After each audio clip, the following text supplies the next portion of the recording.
Hello, it is Coach Debbie Potts doing a solo podcast on how to improve the aging process for the female athlete today.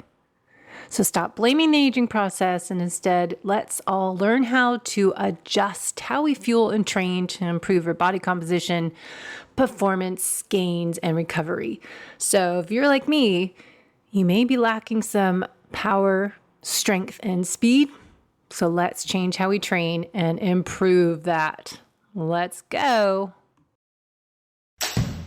Welcome to the Low Carb Athlete Podcast, where we focus on discussing topics to help you burn fat, optimize health, and improve performance in life and sports. Transform the whole you from the inside out with the holistic method. Let's dive in. Here's your host, Debbie Potts. Hey guys, it's Debbie, and have you used a CGM before? CGM is continuous glucose monitor, and there's different options out there. Ideally, you can get it from your doctor, but they seem to just want to wait until you're type 2 diabetic and not be preventative. I would like us to take ownership of our health and make choices now to prevent having high, low glucose readings and optimize your health from the inside out by testing and not guessing. And that includes a CGM that goes on for 14 days, and you can order one via NutriSense.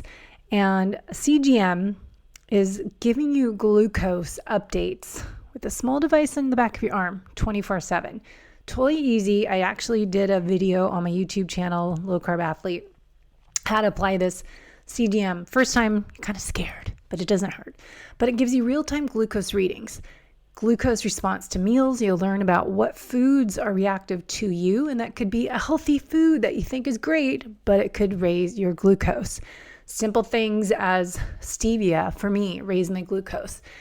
Chewing gum, raise my glucose. Stress, when I'm driving a car and there's traffic, raises my glucose.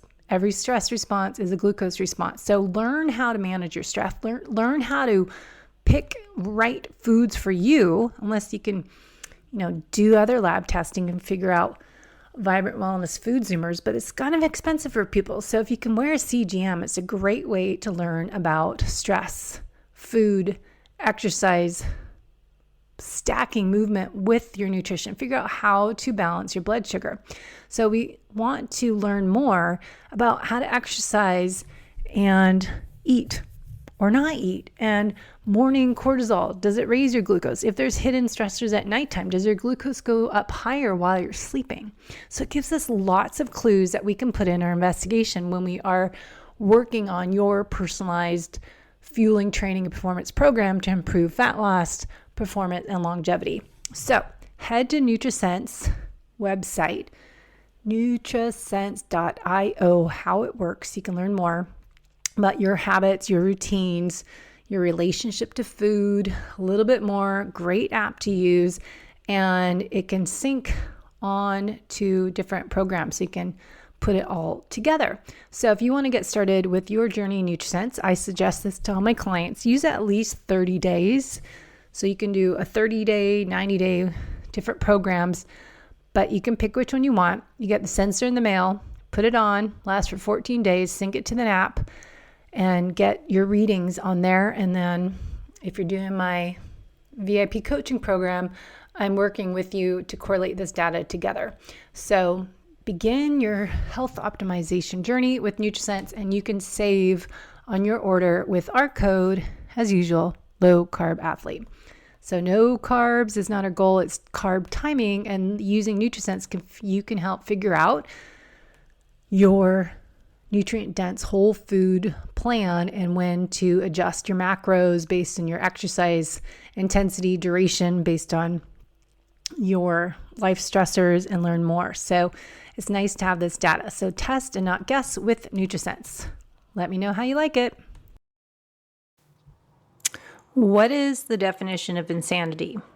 I say this all the time. Do the same program over and over again, expecting different results. Insanity, right?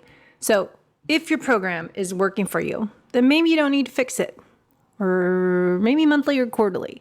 But if it's not working for you, then stop complaining and do something about it. Just saying. So let's dive into today's topic, a series I've been working on, how to improve our body composition, power, speed, and more as we age. So before we begin, check out my favorite products to help us fuel around our workout to improve muscle protein synthesis.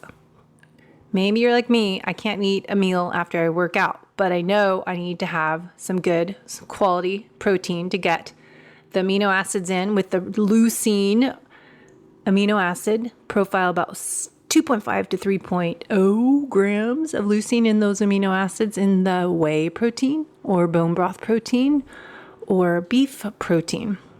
So check out Kion, Equip, Paleo Valley, Health Code, also Bonafide Provisions for my favorite bone broth, and use our code, the Low Carb Athlete, to save and help support the podcast. Enjoy. All right, let's get to it. Enough of me talking. Let's go into why I'm doing this. I am an aging athlete. I am an aging female athlete, and I am on a mission to improve the aging process and live my best life the second half of my life.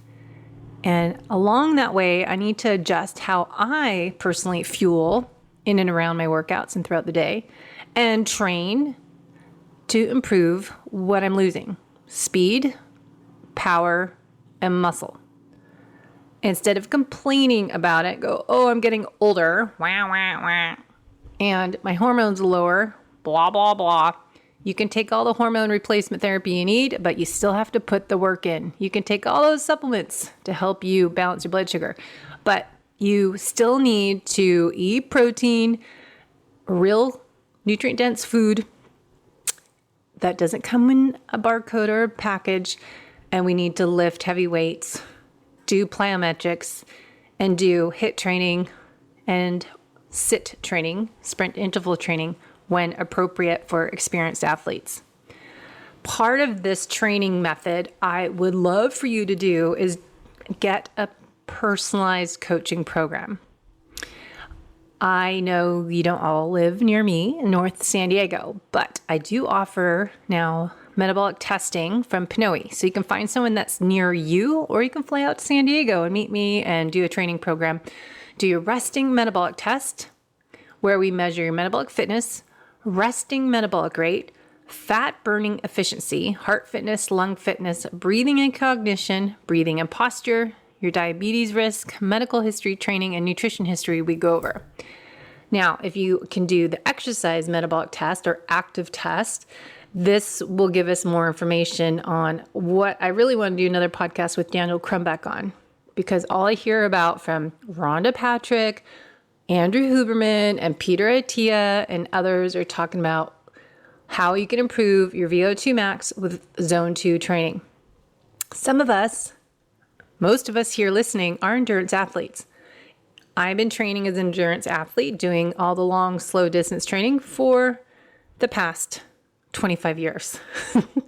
I do not need more long, slow distance. I need to change how I train and train in different zones. We do not know what zones you need to train more in unless we test. You can guess, but you don't know for sure. So doing a PNOE metabolic test with a coach that actually goes through the results and looks at your intake forms, what you're doing, looks at your nutrition, and uses Nutritional Therapy Assessment to look at signs and symptoms, as well as blood chemistry panel, you will be able to identify what areas you need to work more in to improve your VO2 max, which is the marker for longevity health, as Peter Attia talks about in his book. Now, is zone 2 the only way? No. It is also doing HIIT training and sit training. And if you are an aging athlete that we've been doing this forever, as myself, men and women, we might not need to do all zone 2. If you are doing all HIIT training, as Rhonda Patrick was saying on her show, she's doing HIIT training every day, the same workout. That doesn't work either. You don't need to do, and you shouldn't do, high intensity interval training or sit training back to back to back days. 2 days in a row, recover, easy day, rest day. But you need to train different zones depending on what we identify are your areas of opportunity or limiters when we do a PNOE metabolic test.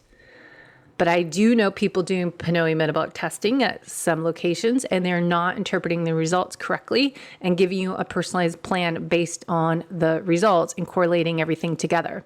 Because the report that we got from PNOE, company out of Greece, doesn't always make sense. And we're not looking at collecting all the clues as I do as a health and fitness investigator to create that personalized coaching program.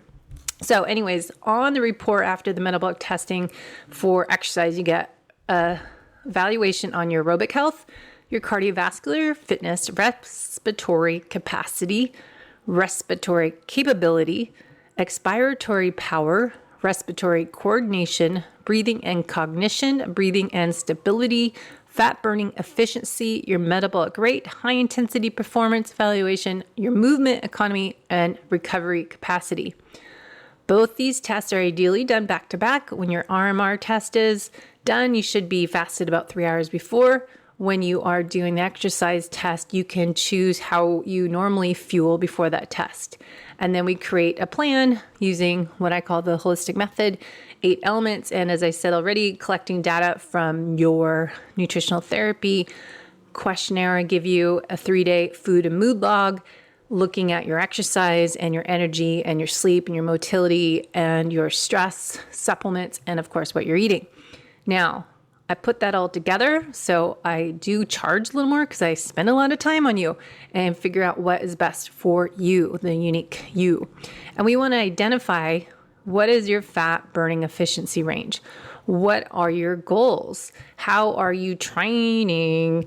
And are you doing enough resistance training? Are you doing the appropriate amount of cardiovascular training, zone 2, and the interval training, zone 4 to zone 1, and sit, short, sprint interval training is zone 5, down to zone 1, back to zone 5, back and forth. So we want to identify what maybe you're doing too much of, where you need to do more of. So if you are looking at finding what your VO2 max is, we do that if you are ready to do the work and go that hard. And we find your VT2 is your ventilatory threshold is VT1. VO2 max testing is what we can do, finding where your oxygen highest intake is. Your exercise point, VO2 max, and more we identify on the test. The training zones that I've talked about in previous podcasts, zone 1 through 5 we use, and identifying those ranges for you, and then retest because it will train. If we do a good personalized coaching program for you, we should see a difference. So we are going to identify your VO2 max level and how we can improve it. That might not be zone 2 training. It might be something else or a combination of them. So we want to look at everything you're doing and go into how we can improve the whole you with the data we collect. All right. So we want to personalize the program. Okay. Next on my list today is to talk about what females need to do specifically. And I think a lot of you males need to adjust this too. If we've been training for Ironman forever, you can even listen to the male athlete. I just saw his name and I forget it again, but he won top age grouper, 10, 15, maybe 12 years ago in Ironman Hawaii, doing the minimal effective dose workout, doing intervals on the weekdays, short and high quality workouts, and doing his longer bike and run or brick on the weekend. So I think there's something too that women are different than men. And I'll share what I've been learning with my program with Dr. Stacy Sims to learn how to coach the pre-post-menopausal female athlete. And we'll go into that a little bit more, but I will talk about the male athlete as well. All right, let's bring on my slide presentation I will review with you. Okay, so I put together some notes and there's a lot of them. So this will be broken up in a couple of sessions since I cannot talk that long by myself on a slideshow podcast recording.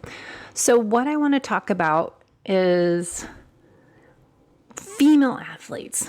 What happens as we are going through midlife time frame? Because I'm at that point and I was curious. I'm always looking at the why and investigate instead of just complaining about it. So I think what we need to look at is what all the rules that estrogen gives us and progesterone. And then I will share what I've learned with Dr. Stacy Sims, as well as some of my rabbit holes I've gone into researching on PubMed. The changes we experience with lower estrogen levels, and we might have changes in our body composition and this fat weight gain as we age. And as a female athlete, if you're like me, I like to be lean. I like to be strong.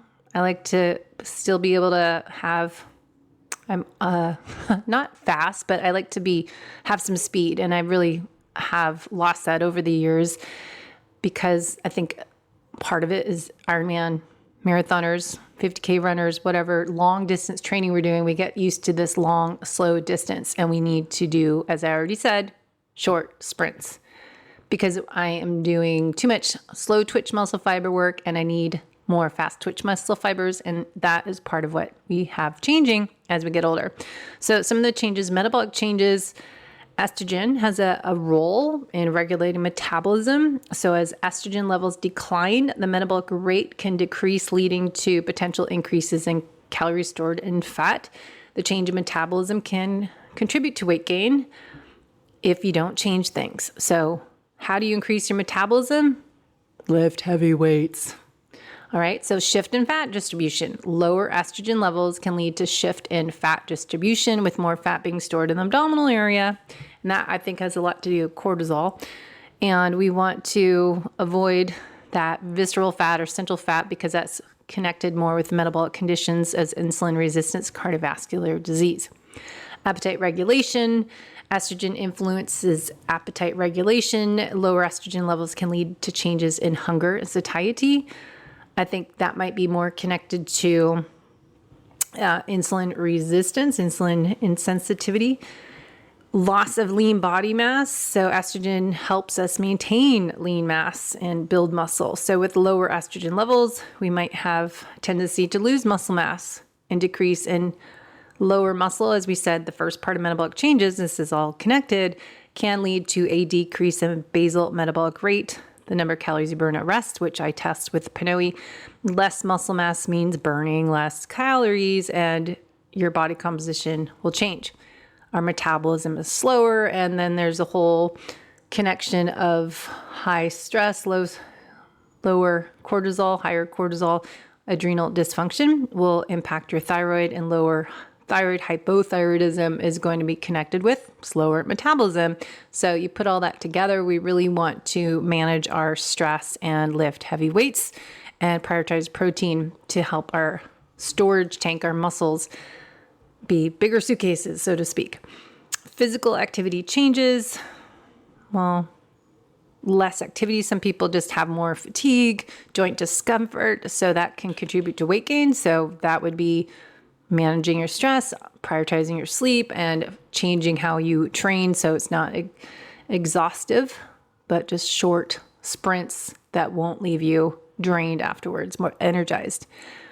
You might experience cravings and more emotional eating. I think that doesn't always happen if that's more of your standard American diet.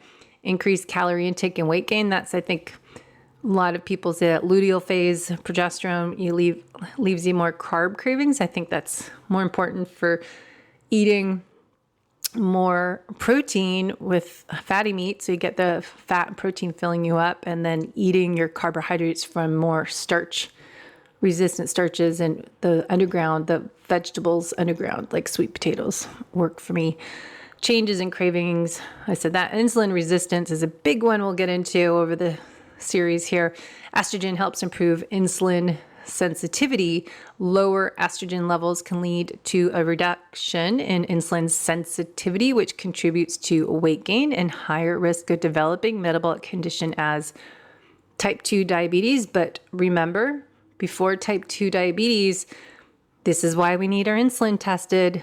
Your glucose might be fine, A1C might be okay, but if your insulin is high, that is a precursor to type 2 diabetes. So do get your insulin tested every time you do your blood chemistry panel, ideally twice a year. And then we've got sleep disruption. Hormonal changes can disrupt sleep patterns. Poor sleep quality, insufficient sleep has been linked to weight gain and metabolic disturbances. And I just was listening to a podcast with Dr. Ben Bickman today about how the weight gain with lack of sleep can also be related to increase in cortisol. Increase in cortisol increases your insulin. And if you have that chronically elevated, that will lead to insulin resistance, as what happened to me with my adrenal exhaustion. I was insulin resistant because of stress, not what I was eating. So a big thing that I've been diving into the changes in lipid uptake that Dr. Stacy Sims talks about, and how the role of estrogen and progesterone play a role in our fat metabolism. And this is why I think it's important to change how we fuel and train as aging endurance athletes, because the long, slow stuff doesn't help us anymore. So we have lower fat oxidation rates. Estrogen promotes use of fats as an energy source during exercise. When estrogen levels decrease during menopause, the body may become less efficient at oxidizing or burning fatty acids for energy. As a result, menopausal female athletes, whatever you want to call menopausal females, may experience a reduced ability to rely on stored fat as primary energy source during exercise. And this is why I'm wondering, okay, why am I more gaining fat in my thighs and I'm not using it and I'm doing all this exercise? So that's why I'm going to shorter workouts. I'm adding intervals. I'm adding more recovery days that still have easy kind of swim and weights in there, but I'm not trying to change body composition by doing more cardio. That's not the solution for us anymore. Maybe it worked when you're younger, but it doesn't work as you're older. That's not the solution. So we have increased carbohydrate utilization, which is really interesting. With lower estrogen progesterone, the body may shift toward a greater reliance on carbohydrates for energy during exercise. Carbohydrates are stored as glycogen in the muscles and the liver and can be more quickly mobilized for energy compared to stored fats quickly. So this shift can affect exercise performance during prolonged endurance exercise when glycogen stores are limited. So this is really interesting. Stacy Sims talks a lot that we females need to probably have some carbohydrates pre-workout to help get our body to burn fat. So this is what I'm trying to wrap my head, because it's not what I normally do and as a low carb athlete. And I forever 20, well, how long I've been low carb? 20 years, dang. So 2005 is almost 20 years coming up. So say 15 years or more, I have been experimenting with more fat and protein and lower carbohydrates. Well, I guess I was high fat, low protein, and low carbs for too long. And that's why I'm prioritizing protein, because I think keto is too fat focused. So I like keto carnivore. And I think we might want to experiment, but I don't really know what carbs. I haven't found what works for me. So I was just thinking about this today. Maybe I should experiment on a long bike or long run where I am struggling with speed. Again, insanity, doing the same thing over again, thinking, expecting different results. But if it's not working, it's broken, we need to change it. So maybe I should experiment having, oh my gosh, God forbid, a gel or some gel blocks with those aminos before a workout. I do put butter and Redmond sea salt in my coffee and heavy cream, but that's not really carbs. So maybe I need to try next time on my long run on Sunday. We'll see. Let's see. Next on the list, impact on endurance. Lower estrogen levels can affect endurance performance by limiting the body's ability to spare glycogen and rely on fat oxidation. So estrogen does a lot. I didn't realize how much it did for us until I started looking at this and doing Stacy Sims' course. Athletes may experience earlier fatigue during long duration activities due to decreased fat metabolism. So this is where I think it might be fascinating for us aging female athletes to keep doing PNOE metabolic testing and experiment if you do, say, a bike or treadmill test, if we have fuel before, if it's just saying a fatty coffee, or we add fatty coffee and some type of carbohydrates, a banana, something that's easy to digest and quick energy, and see if that helps improve our fat oxidation. So again, test and not guess, and experiment what works for you and your unique level of hormones.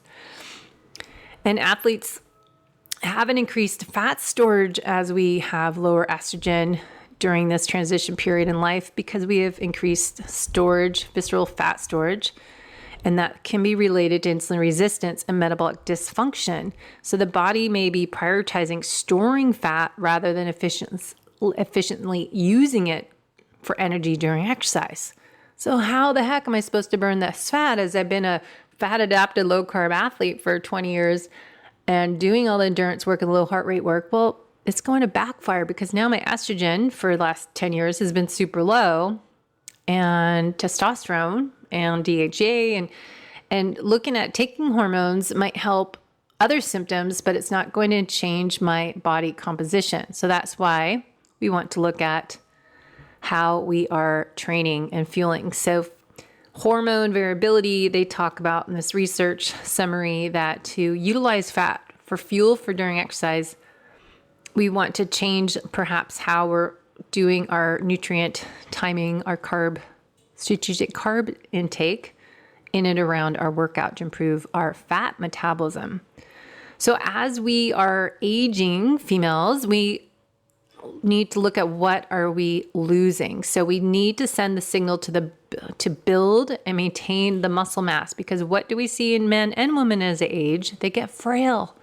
They lose a mobility. They lose strength to climb stairs and get up and down out of a chair. And I watch my mom, who's 82 already, and she doesn't really exercise and she doesn't go for a walk and go to the gym. I can't get her to do that stuff. But what happens if you do what you lose? Work on what you lose. Focus on strength, because it's the biggest thing we lose as we age, especially for the females with the loss of estrogen, E2 estradiol.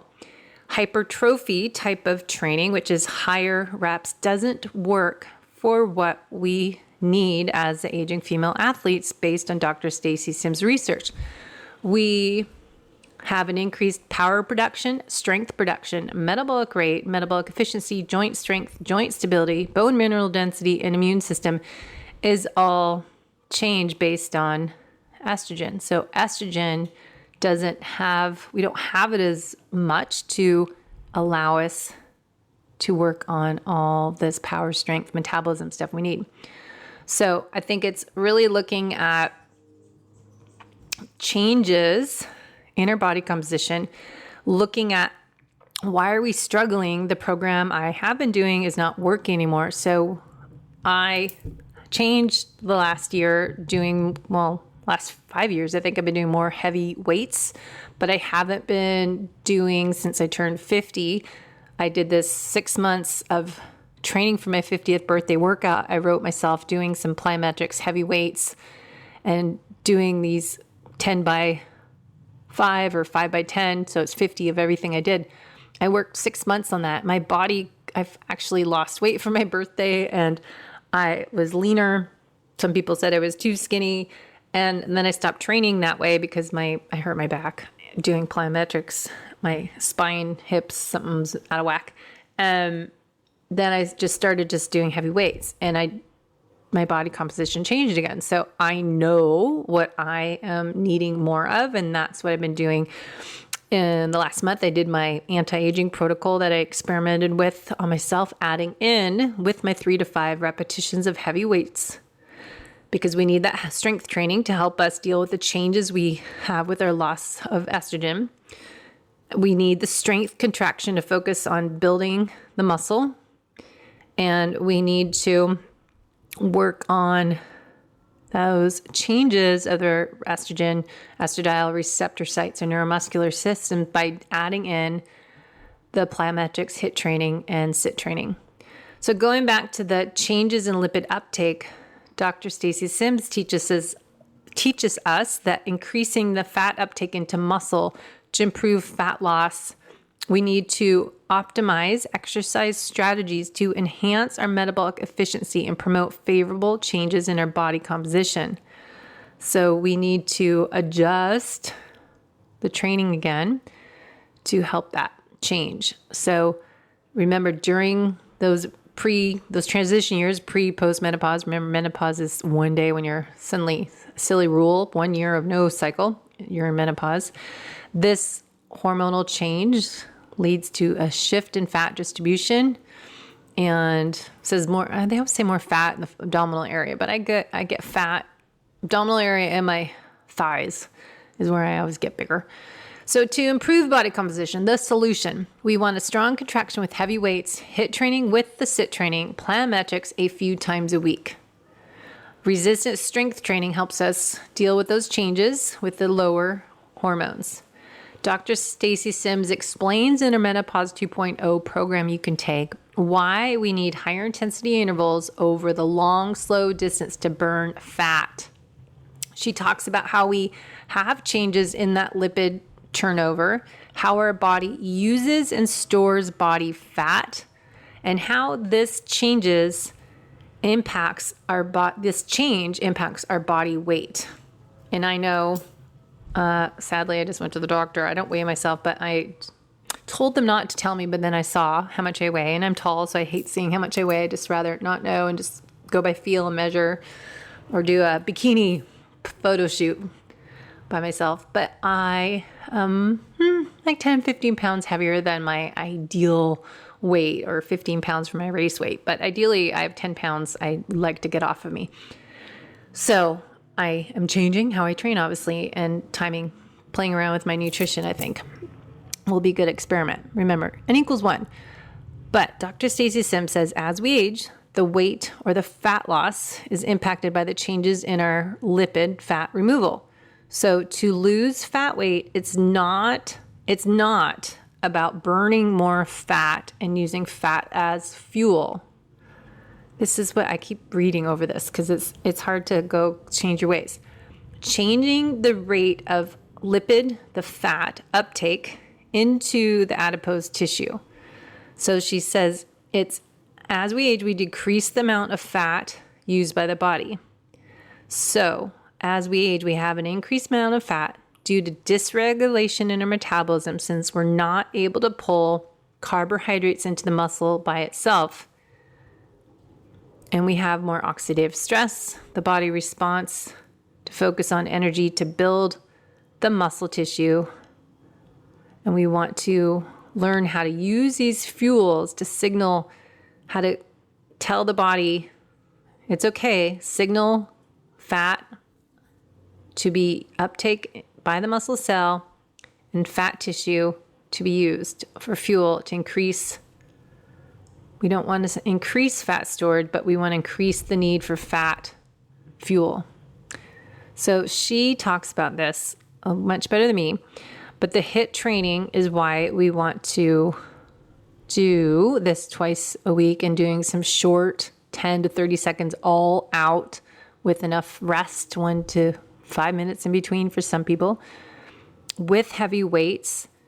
And that is a great solution to deal with this change in our use of fat for fuel.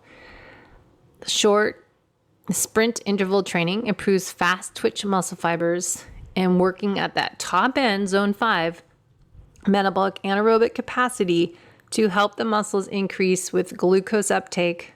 And we don't need insulin to help that. That's a GLUT4 transporters.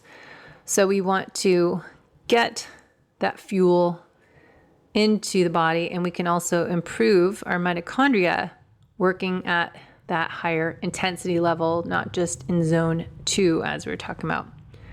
So then we want to work on nutrient timing, and Stacy Sims talks about adding in some pre-workout fuel to improve your performance. So we know fasted workouts and doing low carb, zero carb, you can do that and be in nutritional ketosis, but are you hitting the speed, the power output that you want to do as an athlete? You may need, women are different than men, 15 grams plus 20 to 30 grams of carbohydrates pre-workout. So you take, say you're having, Dr. Dan Plews talks about in the Endure IQ course to do 100 to 130 grams of carbohydrates a day. And so maybe that is for a female, higher end, maybe 130 grams a day. You can experiment, but putting those carbs in and around your workout to improve performance so you can get faster and get stronger and hit those sprint times that you want instead of being long, slow, sluggish performance. You are getting the right fuel in at the right time to hit those sprint interval sets and HIIT training. When we are doing zone 2 training, I think you're good. I don't, maybe just my fat coffee is all I need. But if I'm doing a workout and adding some sprints into it and HIIT training, maybe I need a little bit more. If I'm doing a workout with rope slams and box jumps and step ups with hops and some other plyometric things, exercises, maybe my performance will be even better if I fuel. That's what I need to experiment with and get over being fasted, get over trying to be in a low carb, zero carb state so I can burn more fat because it's not working for me. I'm still got extra 10 pounds of fat I want to get off my body. So we need to experiment N=1, pre-workout nutrient timing, eating before a high intensity workout, having say 100 to 150 calories is all Stacy Sims is talking about, with the 15 grams of protein and 30 grams of carbs before a workout to increase performance. Post-workout, we want to refuel, and this is women are different than men. Women have a smaller window that their muscles will uptake that fuel source to help begin the muscle protein synthesis. So the higher leucine amino acid profile is a really important part of when you're refueling 30 to 40 grams of protein, but a protein source as whey or beef protein or even some of the bone broth protein I think is good. As I said, you can get Paleo Valley, Equip, or Keon, or Brad Kearns has BRAD, a whey protein with creatine in it, which I'd strongly suggest adding 3 to 5 grams of creatine with your 30 to 40 grams of protein, which is often 2 scoops. But you have to look, if you're doing plant-based, you have to check. You might need even more protein than that because you need to hit the 2 to 3 grams of leucine in that amino acid profile. Because we want to decrease the catabolic breakdown state post-exercise. So remember, when we're exercising, we're causing increase in cortisol because it's a stress. And that leads us to be catabolic in a breakdown state. And to get out of feeling the body being stressed and get it into be anabolic, where we're in a rebuild phase, we want to give the body the ingredients it needs to build back up, repair, and recover, and adapt to that training stress, that stress from the workout session we just did.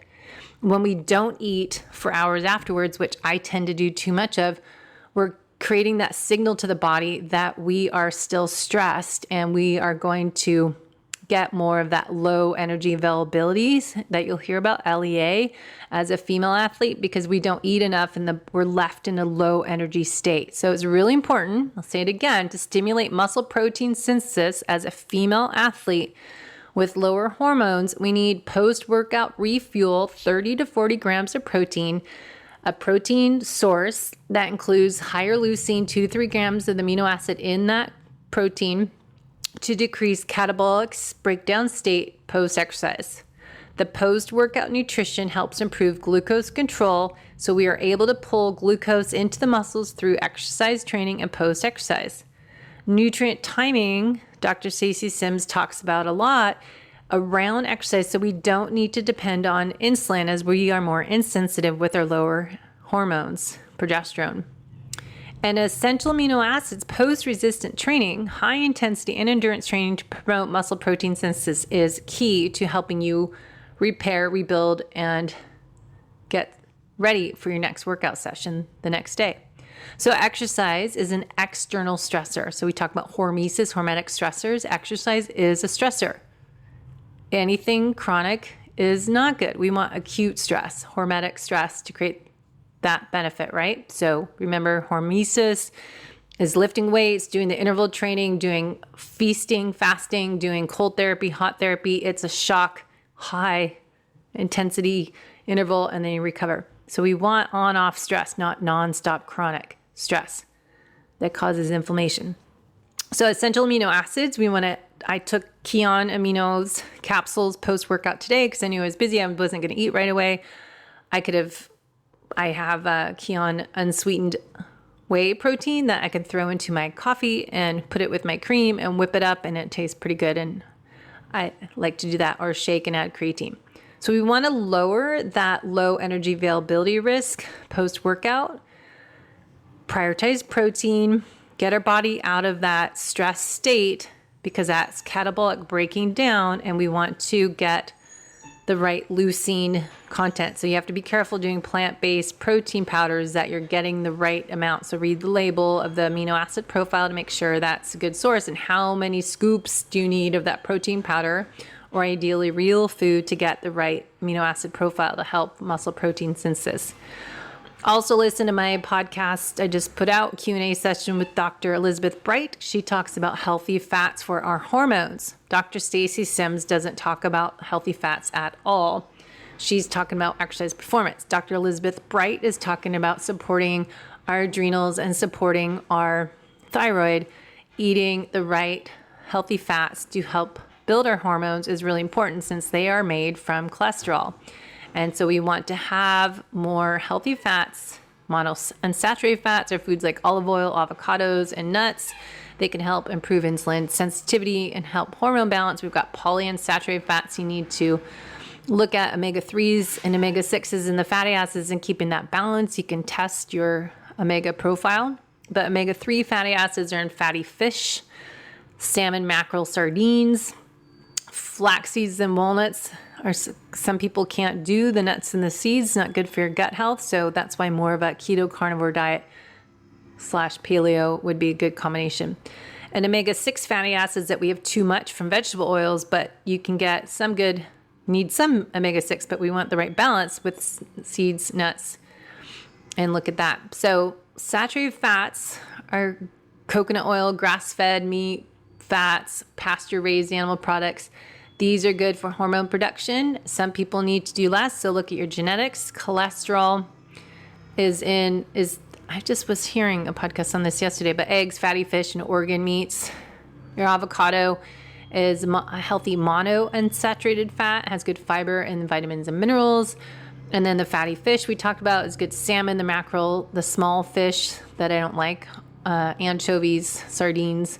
The smashed fish diet is good for the essential fatty acids, vitamin D, and more. So extra virgin olive oil, EVOO, good monounsaturated fat and antioxidants, very good with sea salt.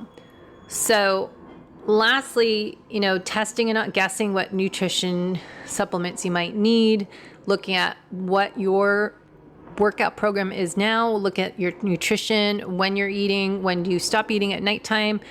Stacy Sims and Ben Greenfield, we talk about this too. For our female athletes, fasting 12 hours should be normal. So it's more time restricted eating, not intermittent fasting, but looking at different guidelines for the female athlete that's fit and active is going to be different than someone that's metabolically damaged. So the fasting variations that Dr. Mindy talks about for women in menopause is going to be different for us as fit and healthy, active individuals. So we need to take that into account when we're looking at what is my ideal workout schedule with aerobic exercise and HIIT training, resistance training, combination of a strength, plyo, and HIIT training session in a kind of circuit format might be a different fuel plan in fasting, because we know we don't want to cause stress. So Stacy Sims, Dr. Sims, talks about traditional training modalities and programming do not work well. With the changes in estrogen and progesterone, our body needs exercise stress to make up for the responses hormones used to do for us. High intensity interval training HIIT is effective for changing our body composition, improving blood glucose control, and a cardiovascular function. The plyometric jump training helps us with the changes in our nerve transmissions. So we've got to improve the metabolic function of muscle cells and improve the rapid nerve firing for strong contractions of muscles. And then, of course, lift heavy stuff. Resistance training is about strength, 1 to 6 repetitions of heavy weight, 3 to 5 sets perhaps. We're not doing the hypertrophy 8+ reps anymore. So if you are still doing that, I would advise you to work with a coach trainer that knows how to work with your body mechanics and help you create a personalized program. And I can do that on Zoom with people too. Less power production and muscle synthesis as we age. So we want to train for power, not endurance on the bike and in the gym. So she talks about train for power, not just endurance, as our body's already used to doing the endurance. We're already predisposed at birth as a female to burn more fatty acids as females. Estrogens build power, speed, and glucose. So when we lose them, we need to look for that external stress. We need to stop doing so much long, slow training as endurance athletes and not do that as our main part of training. We need to complement that endurance training with power work. So we want to drop the volume, increase the intensity, even if you are an ultra endurance athlete. She tells us even if you do ultra endurance work, you need to adjust the training schedule and swap out so many of those long, slow distance zone 2 workouts for more quality key workout sessions over quantity to work with the changes in our hormones as we age. So train differently. Stop doing the long, slow stuff. Work on power, work on quality. Add in the HIIT training, sit training, and plyometrics, and work on adding in more appropriate recovery, rest, track your HRV, lift heavy weights with good form, and add in those right amount of burst training or zone 5. So sit training, zone 4 is more the HIIT training, and get someone to test you what those zones are for you. So instead of just guessing, find someone that can help you as coming out to San Diego and meet with me and get metabolic testing where we can find your VO2 max, find out your biological age, your lung fitness, heart fitness, recovery, and more. So test and not guess your zones. I think there's a lot of information I'm going to talk more about this. Everyone talking about improving your VO2 max with zone 2. We need to personalize that and figure out, are you doing too much zone 5? Are you doing too much zone 4? Are you doing enough zone 2? Or are you distributing your workouts into all those zones each week and not doing the same program and same zone every day? So variety is the spice of life. All right. Thanks for listening. Stay tuned. And if you have any questions, please reach out. DebbiePotts.net is the website. Low Carb Athlete at iCloud. And you can let me know what you want me to cover on future episodes. And also, if you like what you share, please give us a nice 5-star rating review on iTunes, as there's so many podcasts since we started 10 years ago. And I just do this all myself and don't do all the extra stuff I need to do to build this up. So I'm depending on you, my dedicated listener, to help spread the word of the podcast and help us grow. Thanks so much for listening today. Hopefully you pick something up new. Just choose one thing to change now. Don't try to do everything at once. Just do one thing at a time, implement it, and then add in the next layer. Okay, chat soon. Hey, my fellow aging endurance athletes, just a reminder, if you like what you listened to today, make sure to share this episode with your community. Head to DebbiePotts.net to set up a free discovery call to learn more about my personalized coaching programs, especially if you are on a mission as myself to improve the aging process and start training to be my best self when I am 80, 90 years old. So I am on a mission to live my best life and be my best self the second half of my life. So if you're on the same mission as me, head over to my website and YouTube channel to learn more ways to improve the whole you from the inside out with the holistic method. Thanks for listening to the Low Carb Athlete Podcast. If you have any questions, feedback, or topic suggestions, let us know on Facebook or at debbiepotts.net. You can help us continue and grow by leaving a review on iTunes. Thanks again, and see you next time.